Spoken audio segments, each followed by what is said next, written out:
नूह में जो हुआ उसने पूरे देश को हिला कर रख दिया। लेकिन अगर राजनीति और बयानबाजियों के सिलसिले को साइड कर दें तो अभी नूह से जो मामला सामने आया है उसे देखने के बाद आपके होश फाख्ता हो जाएंगे। नूह से सामने आई ये खबर चिल्ला चिल्ला कर कह रही है कि नूह में बहुत बड़ी और घटिया साजिश रची गई। दरअसल हिंदुओं की जलाभिषेक यात्रा पर हमले के बाद हरियाणा के नूह में हिंसा फैल गई थी। 31 जुलाई 2023 को धार्मिक शोभा यात्रा पर कट्टरपंथी मुस्लिमों द्वारा हमला किया गया, जिसमें कई मौत हो गई और पुलिस सहित दर्जनों लोग घायल हो गए।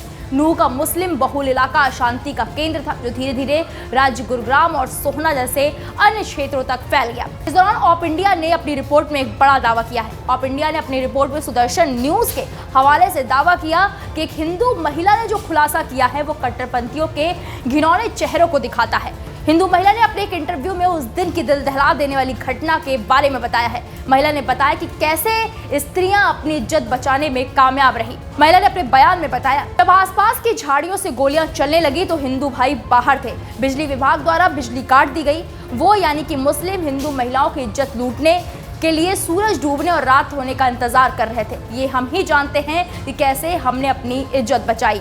घटना के बारे में बताते हुए हिंदू महिला कई बार रो पड़ी। उसने बताया, हमने अपने भाइयों को मरते देखा। हम जानते हैं कि हमारे भाइयों को कैसे गोली मारी गई। हमारे पास उनके घावों को ढकने के लिए पट्टियां भी नहीं थी, इसलिए हमने उन पर अपनी चुन्नी और दुपट्टा बांध दिया। हिंदुओं पर की जाने वाली चौतरफा गोलीबारी को याद करके महिला अब भी कांप जाती है। महिला ने सवालिया लहजे में आगे कहा, क्या हम मरने के लिए वहां गए थे? क्या हम वहां दर्शन नहीं कर सकते? ये लोग यानी कि मुस्लिम अपना जुलूस निकालते हैं, क्या हम में से किसी को उन पर आपत्ति है? हमारे पास पीने का पानी तक नहीं था। हमने शिवलिंग पर चढ़ाए जाने वाले जल से अपना गला तर किया। उस दौरान बिजली काट दी गई थी। हम क्या कर सकते थे? वो हिंसा के लिए हम पर आरोप लगा रहे हैं। अगर हम ऐसा करना चाहते तो क्या हम अपने बच्चों को साथ लाते?